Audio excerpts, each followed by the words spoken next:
नमस्कार। जैविक खेती का रजिस्ट्रेशन कैसे कराएं? ग्लोबलाइजेशन के इस दौर में पिछले कुछ सालों से कई देशों में जैविक खेती उत्पाद की मांग बहुत तेजी से बढ़ती जा रही है।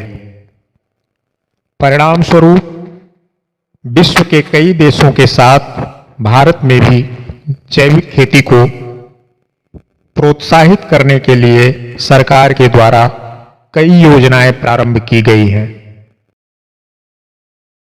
जैविक खेती से प्राप्त होने वाले जैविक उत्पाद को बाजार में एक अलग पहचान मिल सके, इस उद्देश्य से राष्ट्रीय एवं अंतर्राष्ट्रीय स्तर पर प्रयास प्रारंभ हुए हैं।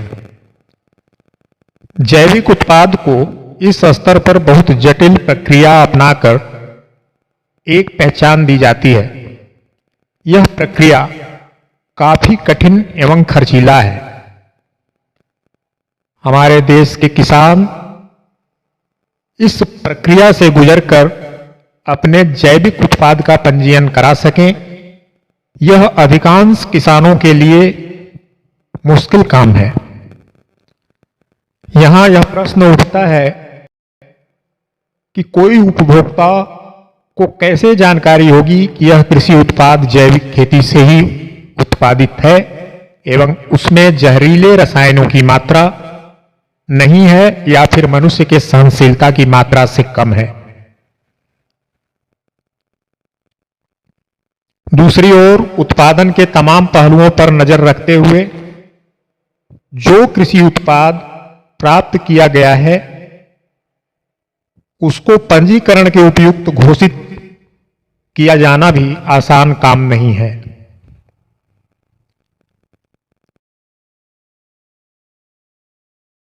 इस परिस्थिति में ग्राम स्तर पर कृषि विकास समितियों को गठित करके उनके द्वारा पंजीकरण के मानकों को दृष्टिगत रखते हुए न्यायोचित तरीके से जैविक एवं रासायनिक कृषि उत्पाद को चिन्हित एवं रेखांकित किया जा सकता है। पहले साल में ही रासायनिक विधियों से की जा रही खेती को जैविक खेती की ओर ले जाना और उससे जैविक उत्पाद प्राप्त करना आसान नहीं है, क्योंकि भूमि पर वर्षों से होती आ रही रासायनिक खेती के अवशेषों को समाप्त करने के लिए एक समयबद्ध तथा लंबी प्रक्रिया से गुजरना पड़ता है। इसके लिए कम से कम 3 साल तक रासायनिक उर्वरकों, कीटनाशकों एवं खरपतवार नाशक औषधियों के बिना केवल जैविक पद्धति से ही उत्पादन करना एक आवश्यक परिस्थिति है, जिसके लिए काफी धैर्य और संयम से ही इस चुनौती को स्वीकार किया जा सकता है। यदि हमारे किसान भाई जैविक खेती के द्वारा जैविक उत्पादन करना चाहते हैं तो व्यवस्थित तरीके से उनको सर्वप्रथम तय मानक के अनुरूप अपने को रजिस्टर कर लेना चाहिए। इसके लिए ऑनलाइन पोर्टल पर रजिस्ट्रेशन की सुविधा उपलब्ध है।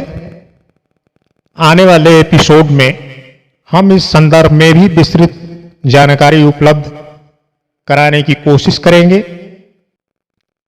रजिस्ट्रेशन के लिए निर्धारित मानक एवं प्रक्रिया विशेष रूप से हम उत्तर प्रदेश सरकार के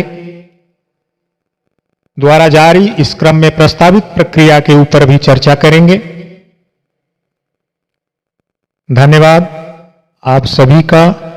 आप अपने सुझाव हमें अवश्य भेजें ताकि हमें आपका सहयोग और समर्थन मिलता रहे। जय हिंद, जय भारत।